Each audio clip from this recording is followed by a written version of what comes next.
What's up, guys and gals? It's Pure Brett Stallion coming at you here with another episode for the Boston Red Sox Franchise series. Spring training is over and opening day is here. Clay Buchholz is obviously taking the mound against Cole Hamels in Philadelphia for opening day. So basically what I'm going to go over here is how spring training ended up, who made the squad, who didn't, any roster moves we made. So basically, we're going to go to completed transactions and just look at all the trades we made. We made two trades. We traded Quentin Berry to the Royals for a starting pitcher and a relief pitcher, Luis Escobar and Andres Oliveros. And then we traded Justin Masterson to the Orioles for Tim Berry and JP Arancibia. JP Arancibia is now on the squad as our backup catcher, but he's got some pretty good offensive attributes, so hopefully we can get him into the lineup to replace maybe a struggling Hannigan at the plate. Hannigan's very good defensively, but he can't really swing it. Justin Masterson I was having a horrible spring training, and I thought about just leaving him at the long relief spot in our bullpen, and it just wasn't worth him having when I've got other guys that can fill in for him and probably do better. So we made the trade, and I felt really good about it. We signed John Buck to a contract, and then we released him in spring training.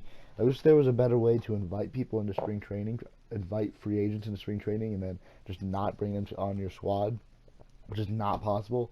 I did have to sign him to a 2-year contract and then release him when we made the JP Arancibia trade. I thought about, maybe keeping him or trying to trade him, but it just wasn't going to have any value to it, so we'll take the cut. I think it's like $500,000 this year and then $200,000 next year we have to pay. So not a big deal. Here we go. The option Rusney Castillo down to AAA. He's going to start and play every day down there in Pawtucket, where he wasn't going to do that up here in Boston. We brought Matt Barnes up, and he will be our number 5 starter this year, at least to start out. We sent Stephen Wright to AAA. He was originally going to make the starting rotation, but his inconsistency in spring training really had us move him down to AAA. We brought Daniel Nava up to replace Castillo. Daniel Nava can hit from both sides of the plate, so we thought he would be a good option off the bench for us. So, that was basically it for spring training. Matt Barnes had a great spring training. He had 2 starts towards the end of spring training, like the second to last week, where he just got absolutely lit up. And so his ERA didn't show how good he did in spring training. His ERA had him at like a 6 or a 5.8, something really bad. But he was outstanding in spring training. He never really got some much starting experience. So that was kind of the question mark coming into the season right now, is that we're not quite sure what he's going to do when he takes them out in the first inning. But we got a good starting rotation. Wade Miley looked really good in spring training. His stuff was working, and he looked confident out there. Buchholz and Porcello were very consistent out there, and they're going to be a great 1-2 punch to use. Joe Kelly had some rough bumps, but he's going to be a usable starter for us in the back end of our rotation. Then we've got our bullpen. Tazawa struggled in spring, but then again, he's proven himself, so I know that he's going to work really well. Our middle relief pitchers, all of them, Lane, Varvaro, and Breslow, all looked good. Ogando looked very good. Our offense was on fire in spring training. Like, we had more than half of our starting lineup batting over 300. So we've got guys like Mookie Betts, who's going to be an awesome leadoff hitter. And then all the way down the lineup, I trust all these guys to get big hits. And then we've got Nava, Craig, Holt, and Arancibia on the bench. So we've got some versatility out here. Nava can play first base in the corners in the outfield. Craig can play left and right along with his first base. Holt can play literally everywhere on the field besides pitcher or catcher. So he is going to be our super utility man, filling in for whoever needs a day off. He's going to be awesome to use, and he can swing it a little bit too. He's got 70 contact off of right-handed pitchers, 74 off of left, 67 plate vision, 73 clutch. Great defensive player, so he's going to be a lot of fun to use. And he's only 26, so maybe in the future he can, take a spot of a 28-year-old Pablo Sandoval when he moves on from Boston, or Dustin Pedroia, who's 31. He's going to hopefully stay in our organization for a very long time. JP Arancibia, 72 overall catcher. Great pickup for us when we traded Justin Masterson. Ryan Hannigan's going to be our starting catcher just because of his defense and pitch calling. But Arancibia has got some power, 65 power off of right-handed pitchers, and that's 75 off of left-handed pitchers. Aaron Sebia might have him in the contact spot, but Aaron Sebia could come into our lineup and bat, maybe 6th or 7th instead of handing him 9th. But anyways, the lineups stay pretty much the same through all 4 of them. Ortiz is strictly a DH. I know the game automatically puts him at first base a lot of times. He's not a first baseman. He's got 45 defensive. Well, Craig's got a 53 and Napoli's got a 65, so he's not going to play a lot of first base. And when we go on the road to play National League teams, he just probably won't start.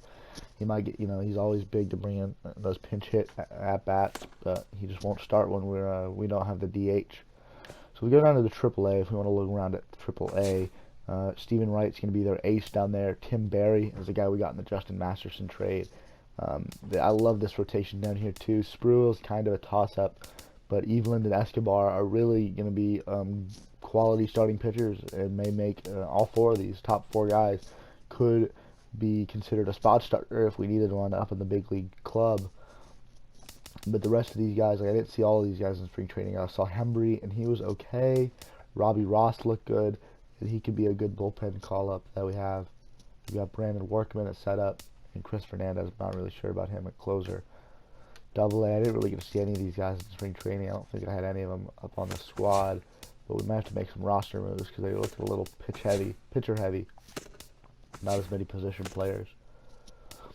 So we start off here. Let's look at the schedule, and we're gonna start doing gameplay in this episode. So we're probably gonna play opening day and maybe the first Red Sox Yankees game at Yankee Stadium.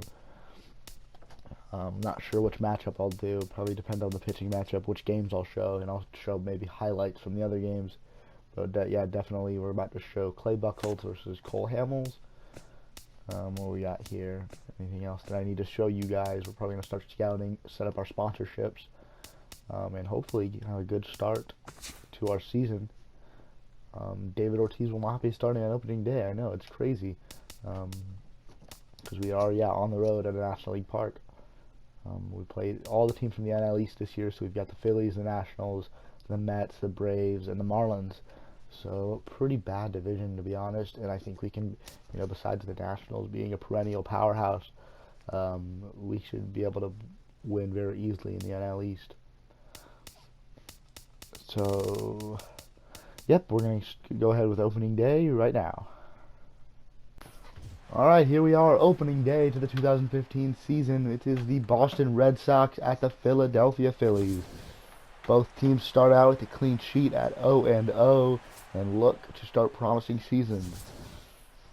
The Phillies, who struggled big time last year, look to turn it around with some young talent and some seasoned veterans, similar to the position the Red Sox are in, and hopefully, win some games and make a run at the division. So the Red Sox, we've got Mookie Betts leading off, followed by Pablo Sandoval. Then at second base, batting third, we've got Dustin Pedroia. Mike Napoli is going to be the cleanup spot, so those are the guys due up this inning. Facing the left-handed pitcher, Cole Hamels, stands at 6'3", weighs 195 pounds, and he is a 31-year-old ace for the Philadelphia Phillies. Cole Hamels has proven himself in the big leagues for many years and looks to have another great season this time around. We throw down from starting catcher Carlos Ruiz, and Betts will be coming up to the plate here to start this one off. Here's their defensive lineup. They've got Cole Hamels on the bump, Carlos Ruiz behind the dish, Ruff at first, Utley at second, and they moved the lineup away too quickly for me, so I don't get to go through all of that. But now coming up to bat is center fielder Mookie Betts. Last year he batted .291 with 5 dingers and 18 RBIs, so he looks to have another high offensive season this year. First pitch from Cole Hamels to start off the season, and it'll be a ball low on the circle change. Wind up from Hamels, here's the pitch, and Betts is going to hit the breaking ball up the middle for a base hit. Shortstop dives on the play, but he can't get to it. And Betts will be the first base runner for the Red Sox this year. And Betts is stealing on the pitch at the ball low. He is going to be thrown out at second base by Carlos Ruiz. That'll be the second out of the inning. And here we are on the bottom of the first. Clay Buchholz takes the mound to face Ben Revere. Here is the first pitch from Buchholz, and it's going to be a ball outside, making it 1-0 to the Phillies leadoff man. Hannigan throws down the sign. Buchholz winds up, and it's a fastball high. 2-0 now to Revere. Buchholz will try to find the strike zone here, and he will. Was that a change-up? 2-1 now. And another ball, making it 3-1. Buchholz will have to try to find the strike zone again here, and he will. Revere will foul it off, though. Foul it goes down the left field line, and it'll make it 3-2. Here is the full count pitch from Buchholz. Revere fouls another ball off, so stay at 3-2. And another foul ball from Ben Revere. You got a little bit of a battle brewing here. And Buchholz will wind up again. Here's the pitch. Ball low and away.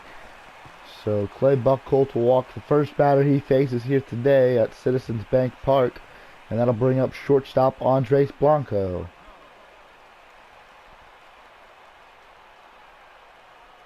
Buchholz has to keep a close eye on Revere. And there we go. He's going to second base. And he will be in there easily, as Hannigan has no chance of throwing out the Phillies leadoff man. It was a strike, though, to Blanco, so that'll make it 0-1 to the Phillies shortstop. But he's got a runner in scoring position as Buchholz misses low. That was the 10th pitch of the inning already for Clay Buchholz. But he throws a breaking ball in there for strike number 2. Blanco has not swung the bat yet in this at-bat. And that'll go on to Napoli, who will take it to first base for out number 1. Ben Revere moves over to third, though, on the ground ball, so it'll be 1 away for Philadelphia. Chase Utley will come up to the plate, try to bring in the first Phillies run of the season.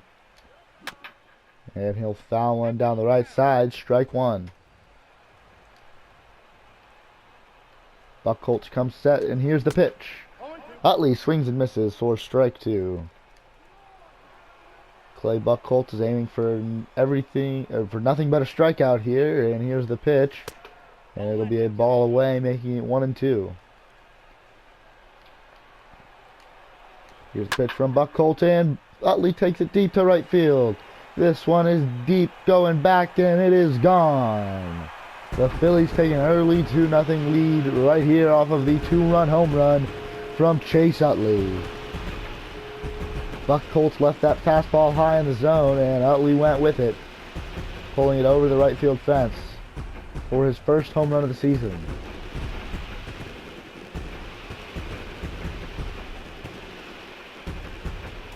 And that'll bring up first baseman Darren Ruff now. A tall right-handed first baseman will face Buchholz for the first time right here. And he sends one deep to center field. Betts looked like he's getting under it, and that'll be out number 2 for the Red Sox. And now left-handed hitting Dominic Brown, the left fielder for Philadelphia, will come up with 2 outs here in the bottom of the first. His Phillies already have a 2-0 lead. He's going to look to try to get something going right here with 2 outs. And he takes the fastball inside for ball 1. This next pitch will be Buchholz's 20th of the inning. Not too high on the pitch count, but he's going to want to get out of future innings a little quicker. And Brown puts another one deep into right center field. This one is out of here.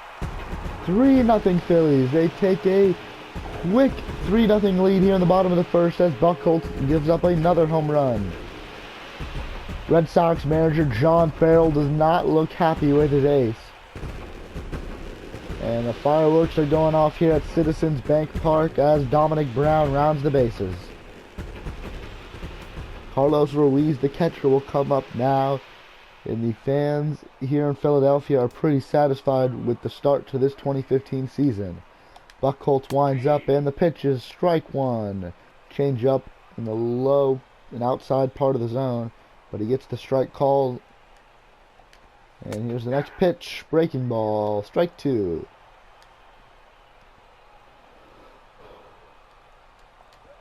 The 0-2 pitch to Ruiz. He hits it on the ground to shortstop Xander Bogaerts. Throws on to Napoli at first, and that'll be out number 3. So the Red Sox give up 3 here in the bottom of the first, so the Phillies lead 3-0. Second pitch of the day for Clay Buchholz. Here's the pitch, and Sizemore sends this one in a deep center field. This could be another home run for Philadelphia, and it is. Philly has a 5-0 lead off of the Red Sox ace here as Grady Sizemore sends it into straightaway center field for a home run. The 3rd home run of the day for Philadelphia. And after a 2-run home run from Hanley Ramirez earlier in the inning, the number 9 spot will come up for the Boston Red Sox with Shane Victorino standing on third base. And they're going to bring in Daniel Nava to hit for Alexi Ogando here in this situation at the top of the 4th, which means they're going to have to get somebody warming up real quick in this bullpen. We got a righty coming up, and it looks like it's Anthony Varvaro who will come into the game for the Boston Red Sox.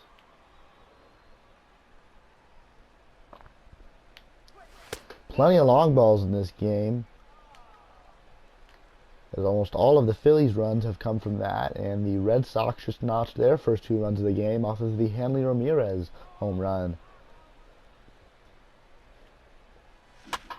And Nava swings and fouls off a high fastball for the first strike.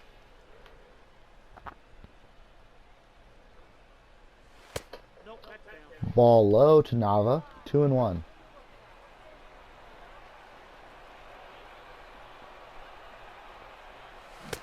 And Nava checks his swing, ball 3, as that fastball is low.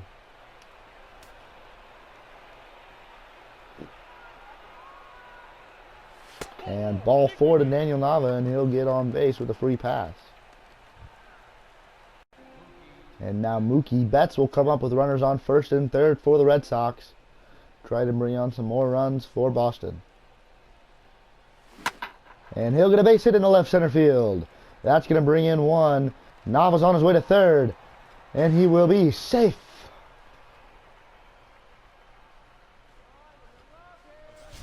And Xander Bogaerts will lead off here at the top of the 8th as the Red Sox have narrowed this Phillies lead down to 2 after a 2-run home run from the second baseman Dustin Pedroia. Xander Bogaerts will start off the 8th inning with a base hit off of DeFratis. And the Red Sox have something going here, trying to complete this comeback. And a pinch hitter will come up for Boston, and it's going to be the power-hitting David Ortiz. Big Poppy will make his first at-bat of this 2015 campaign, and it'll be against Jonathan Pettibone. How about that? Coming in for the first time in this season is Pettibone, and he's got to face Big Poppy. Now as he fouls that one into the right field bleachers. And another 3-1 pitch, and he's going to drive this one into left center field. Right center field, excuse me. That'll bring home 1. He will stay at first, though, with the single. That was a screamer from Big Poppy, and the Red Sox comeback is almost complete. It is a 7-6 Phillies lead.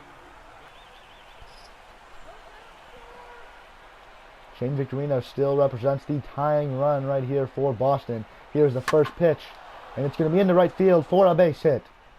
Just a single for Shane Victorino, though, but it'll be a 1-run game here at the top of the 9th. Xander Bogaerts coming up now. He is 3 for 4 on the day with a double and 2 singles. He represents the go-ahead run here in the top of the 9th. And Ken Giles gets set for the first pitch. And it is a breaking ball. Catches the outside part of the plate. Strike 1. Bogaerts is not happy, and he's going to be in a hole now to start off this at-bat. Can the Red Sox get some late-inning heroics from the bottom end of their order? Bogaerts swings and misses at the fastball. Strike 2. They are down to their final strike. Bogaerts is going to look to just put this one into play. And a pickoff attempt. Victorino gets back in there safely after the dive. 0-2 now, still to Bogaerts. Could Victorino be on the move on this pitch? I doubt it, but we'll see. No, he stays still. Ball number 1 on the breaking ball to Bogarts. 1-2 pitch. Here comes Ken Giles, and Bogarts fouls it off. The high fastball will keep it out 1-2.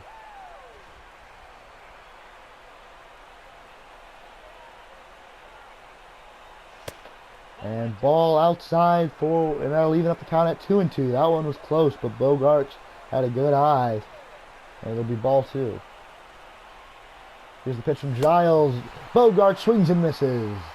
And the Phillies will start off this 2015 campaign with an 8-7 win over the Boston Red Sox.